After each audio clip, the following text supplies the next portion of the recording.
Assalamualaikum warahmatullahi wabarakatuh.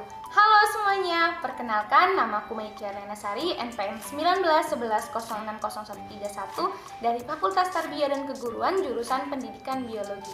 Di video pembelajaran kali ini, aku akan menjelaskan mengenai materi hasil evolusi, di mana terdapat adaptasi, koevolusi, kerjasama, kepunahan, dan spesiasi. Evolusi merupakan setiap aspek bentuk dan perilaku organisme. Yang paling menonjol adalah perilaku spesifik dan adaptasi fisik yang merupakan hasil seleksi alam. Adaptasi ini meningkatkan fitness dengan membantu aktivitas organisme, misalnya dalam memperoleh makanan, menghindari predator, atau menarik pasangan kawin. Dalam waktu lama, evolusi menghasilkan spesies baru melalui pemisahan populasi moyang menghasilkan kelompok baru yang tak dapat atau tak akan kawin dengan sesamanya lagi. Hasil evolusi ini kadang dibagi menjadi dua, yaitu makroevolusi dan mikroevolusi. Makroevolusi yaitu evolusi yang terjadi di dalam tingkat spesies seperti misalnya kepunahan dan spesiasi serta. Mikroevolusi yaitu perubahan evolusi yang lebih kecil, misalnya adaptasi di dalam spesies atau populasi. Nah, secara umum makroevolusi dipandang sebagai hasil periode mikroevolusi yang lama. Dengan demikian, perbedaan antara makro dan mikro bukan merupakan perbedaan fundamental, namun hanya soal waktu. Akan tetapi, pada makroevolusi, sifat-sifat seluruh spesies mungkin penting. Misalnya, besarnya variasi di antara individu memungkinkan spesies cepat beradaptasi terhadap habitat baru, mengurangi peluang kepunahan, sementara kisaran geografis yang luas meningkatkan peluang terjadinya spesiasi karena ada anggota populasi yang terisolasi. Lalu yang pertama, sebab dari hasil evolusi yaitu adaptasi. Adaptasi merupakan proses yang membuat organisme makin cocok dengan habitatnya.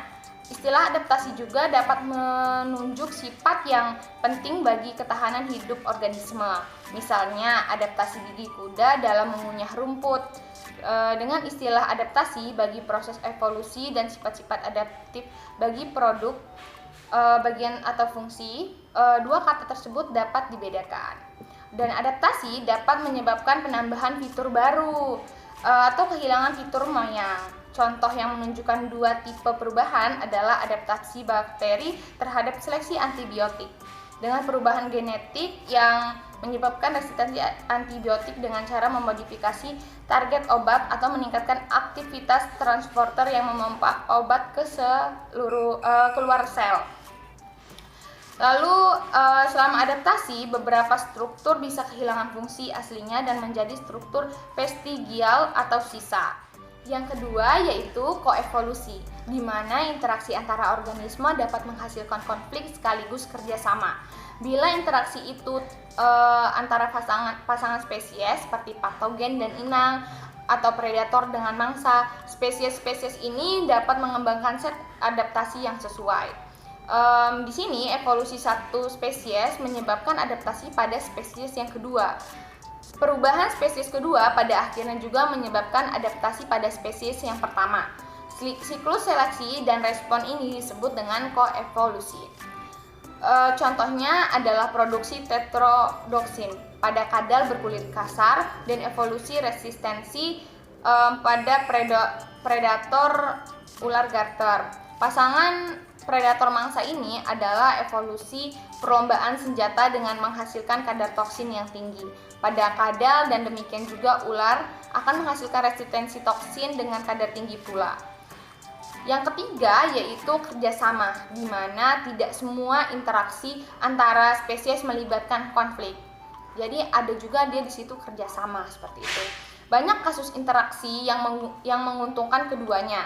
Misalnya kerjasama ekstrim antara tumbuhan dan fungi mikorhiza yang tumbuh di akarnya yang membantu tanaman mengabsorpsi nutrien dari tanah.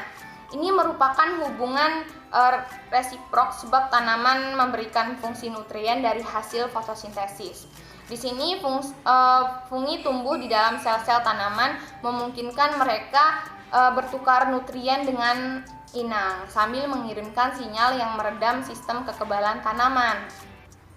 Dan kerjasama semacam ini antar spesies mungkin telah terjadi melalui proses seleksi sana, di mana organisme yang satu bertindak membantu membesarkan anak kerabat.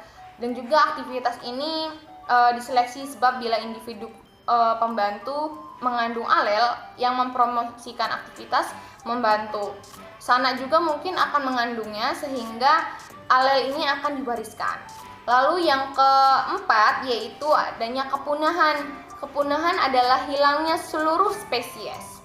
Di Indonesia banyak sekali hewan ataupun tumbuhan yang mengalami kepunahan. Kepunahan ini biasa terjadi sebab spesies secara teratur muncul melalui spesiasi dan hilang melalui kepunahan. Hampir semua spesies hewan dan tanaman yang telah hidup di bumi sekarang punah. Dan tampaknya semua spesies akan mengalami ini.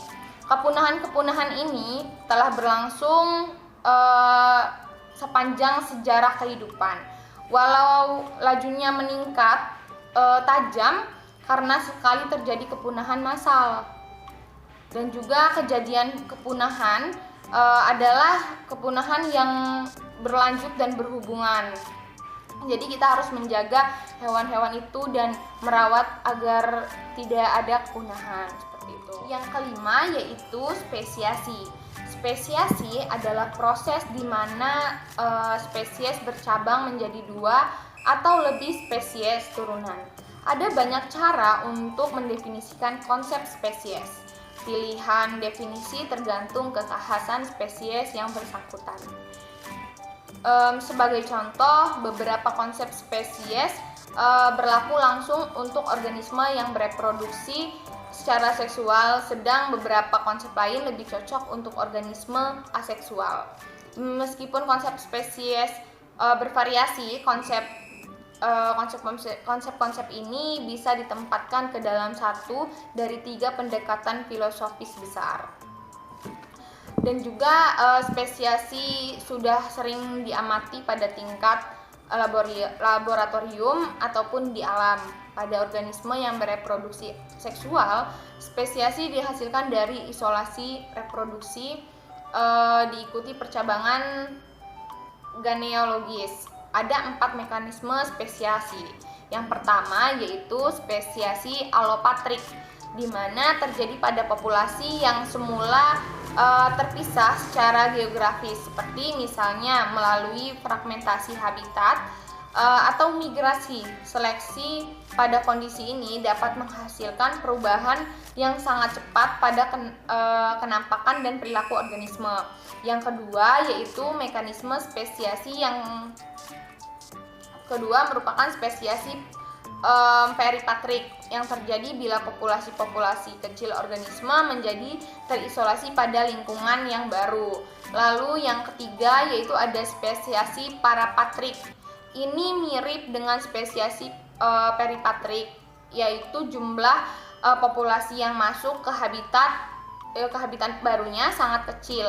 Namun bedanya adalah tak ada pemisahan secara fisik antara dua populasi ini.